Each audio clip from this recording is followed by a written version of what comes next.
Welcome back. Our guest, Dr. Meghna Guhathakurta. We have been discussing with her the Myanmar and Bangladesh attitude towards the unfortunate Rohingyans who have been classed as stateless. We move on to something else.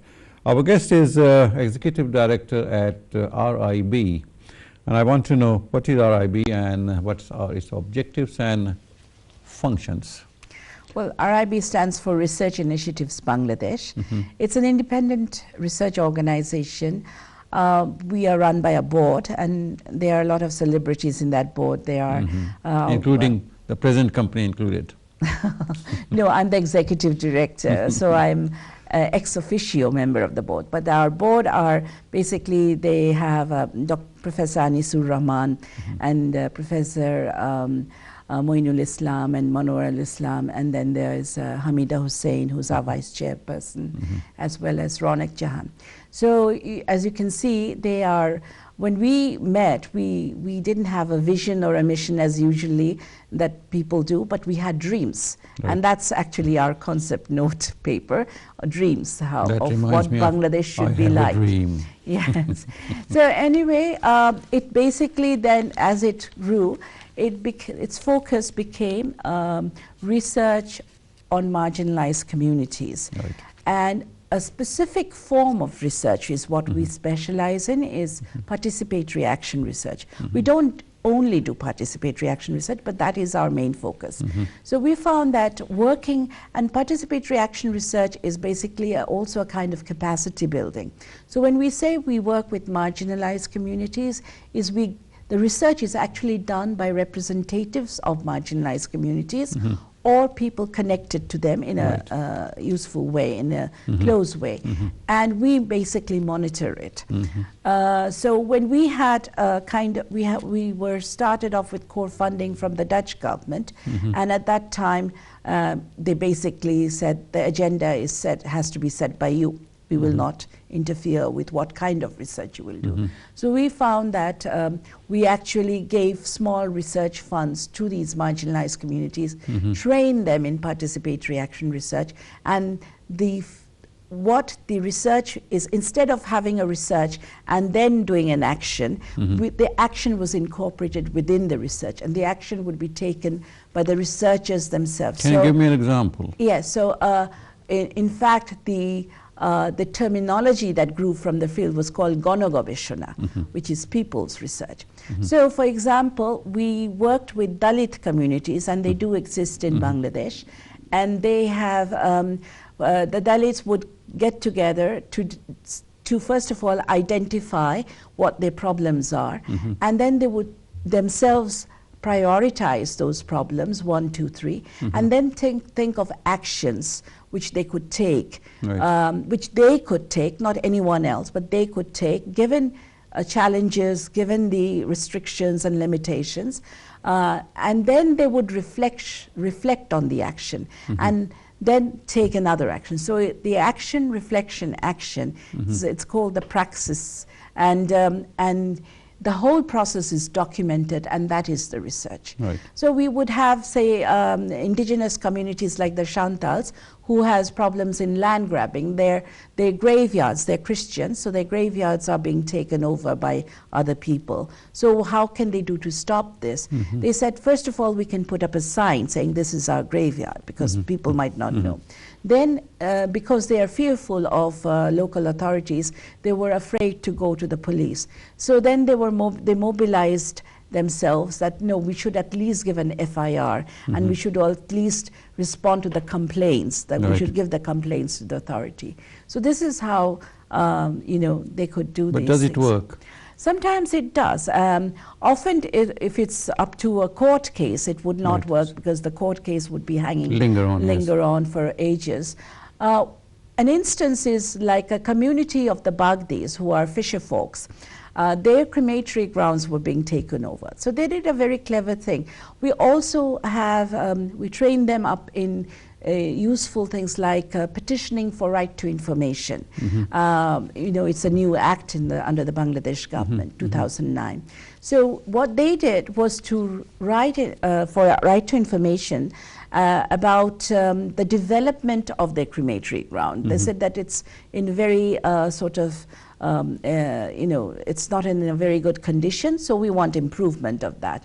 And it's up to the development officer. So instead of going to the land records, they put an application to the development officer at the union level, and he said, yes, I will allocate this number of money for you. And then when still there was problems, and the development officer was sort of squeezed and said, no, you can't do that because of vested interest, then they wrote a right to information appeal saying, I want to know how the funds have been spent in this particular fiscal year. And then the development officer should have shook up and says, yes, yes, of course we'll spend the funds. It has been allocated. So that is how, interestingly enough, through this research, through this people's research, they are demanding accountability at the local level. It's like making them aware of their own rights. Yes, basically. That's very good. That's very good.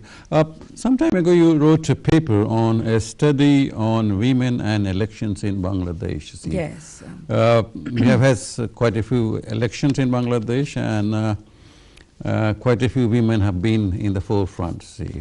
Rather, somebody was saying that women overrun the elections in Bangladesh. Yes.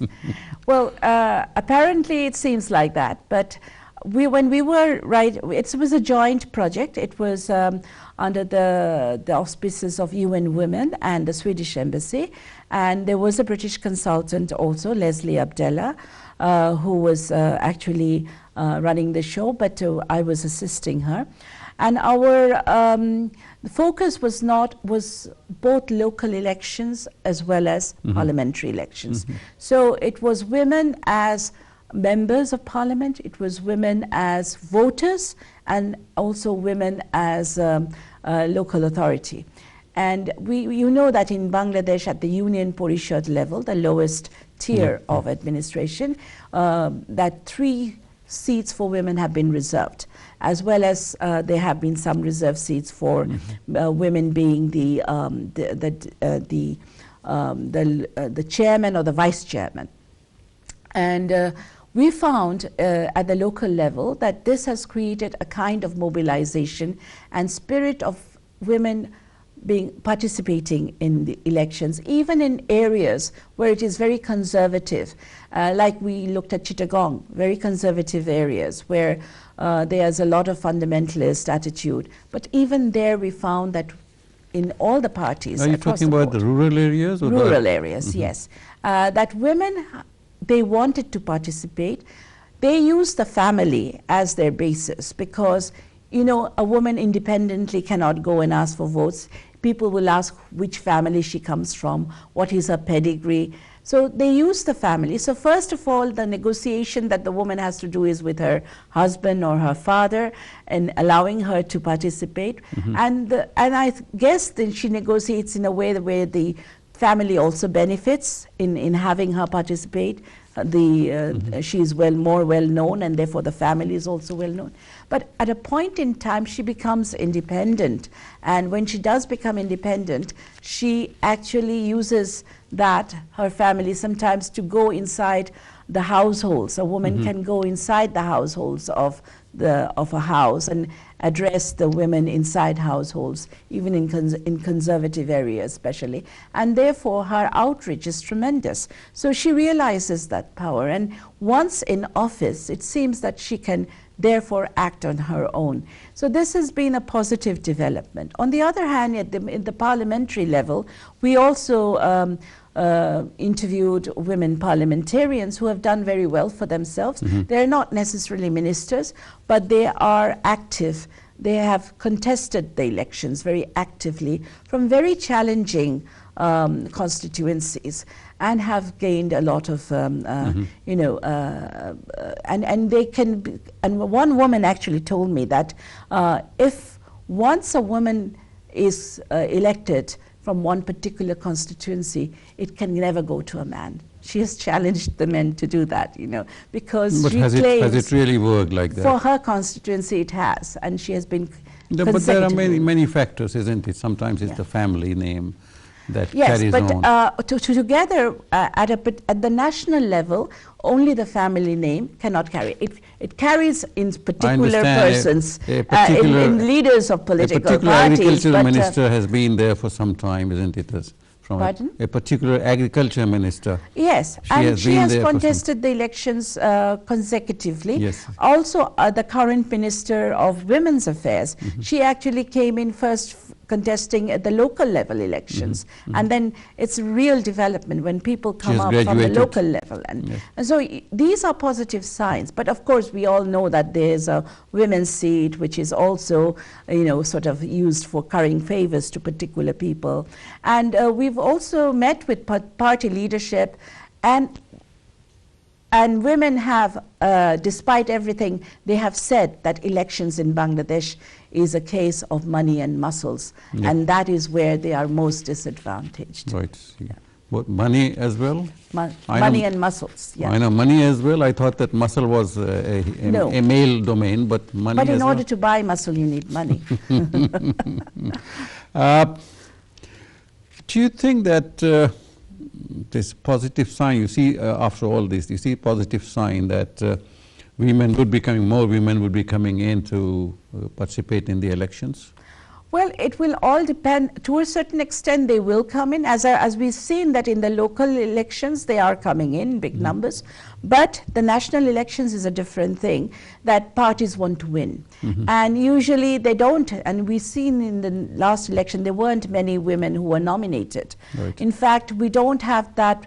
Women's movement from different areas have been trying to impress the fact that there should at least be 30% nomination of women in electoral. But they want to make sure that they win rather than just... Yes, that is why the women are not coming up, or they are being put in constituencies where they know they will never win. So, or in where the party will never win. So, but despite that, women have come up, and I see that a real change in the women's status will and participation in politics will only come if there is a critical mass of women, not one or two women, not one or two families, but a critical mass of women participate in politics.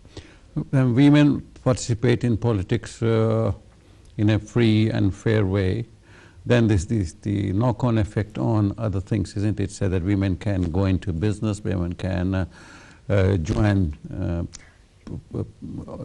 of offices in private sector. It is definitely iconic. We already have two icons. I remember one very going to at the grassroots. We were asking on this very interesting point, we have to take a break, and when we come back, we'll definitely continue on this very interesting subject. Thank you very much for being with us, and we'll come back after this short break. Thank you.